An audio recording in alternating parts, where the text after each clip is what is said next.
ప్రతిఘటన తర్వాత వెనుతిరిగి చూడని వెండితెర ఆర్టిస్ట్ అతను. విలన్ వేషం వేసినా, కామెడీ క్యారెక్టర్ చేసినా కోటా మార్క్ తప్పకుండా కనిపిస్తుంది. నిజ జీవితంలో కోటా రూటే సెపరేటు.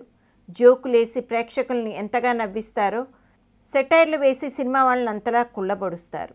ఉన్నది కొంతకాలమైనా పాలిటిక్స్ తనకి పడలేదు అంటారు కోటా శ్రీనివాసరావు.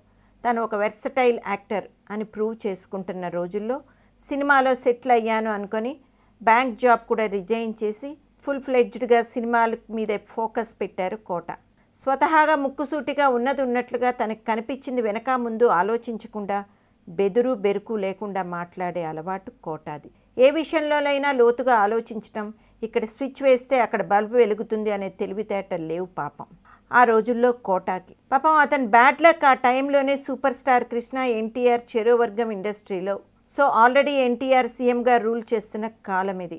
ఆపోజిషన్ పార్టీ కాంగ్రెస్కి సపోర్ట్ కృష్ణ గారు. ఎన్టీఆర్ మీద కోపంతో అతని పర్సనల్ లైఫ్ మీద, అతని క్యారెక్టర్ని డీగ్రేడ్ చేస్తూ అసహ్యంగా ఎంత చండాలం చేయాలో అంత చండాలంగా అబద్ధాలు, రూమర్స్ అన్నీ కలిపి మండలాధీశుడు అనే సినిమా చేశారు. అందులో కోటా తన ఎన్టీఆర్ పాత్ర చేస్తున్నాను అనే అనుకున్నారు తప్ప దాని ముందు వెనక ఆలోచించకుండా సూపర్ స్టార్ కృష్ణ అడిగారు కదా ఓకే చేసేశారు. ఇండస్ట్రీలో అందరూ పూర్తిగా యాంటీ అయిపోయారు కోటాకి. ఒక్కసారి ఆయన సొంతూరు విజయవాడ వెళ్దామని స్టేషన్లో దిగారట కోటా.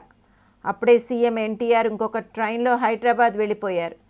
ఎన్టీఆర్ని సీ ఆఫ్ చేయడానికి వచ్చిన 1500 మంది అభిమానులు అప్పుడు అక్కడే ఉన్నారు. సరిగ్గా కోటా శ్రీనివాసరావు దిగారు. దిగడం చూసిన ఎన్టీఆర్ అభిమానులు అంతమంది కలిసి దాడి చేసి చెప్పులతో కొట్టి బట్టలు చింపేసి దారుణంగా అవమానించారట స్టేషన్లో. లక్కీగా పోలీస్ వాళ్ళు ఎన్టీఆర్ ఫ్యాన్స్ని కంట్రోల్ చేయడం వల్ల బతికిపోయారు కోటా. కానీ దాని తర్వాత చాలా అవస్థలు పడ్డారంట కోటా. ఎవరు అవకాశాలు ఇవ్వకపోవడం, వెళితే వెళ్ళిపోమ్మనడం, ఎదురు పెడితే ముఖం తిప్పుకోవడం, ఇలా ఎన్నో అవమానాలు ఎదుర్కొన్నారు కోటా. దీనికి కారణం ఇండస్ట్రీలో మోస్ట్లీ ఎన్టీఆర్ సపోర్ట్లో ఎదిగిన వాళ్ళు ఉండటమే. ఇలా సుమారు 2 సంవత్సరాలు ప్రత్యక్ష నరకం చూశారట కోటా శ్రీనివాసరావు. చివరికి మెడ్రాస్ ఎయిర్పోర్ట్లో కనబడిన ఎన్టీఆర్ కాళ్ళు పట్టుకుని క్షమాపణ అడగడంతో కథ సుఖాంతమైంది. ఎన్టీఆర్ క్షమించడంతో మనకు మంచి నటుడు దొరికాడు. లేకపోతే టాలీవుడ్ ఒక మంచి నటుడిని కోల్పోయేది.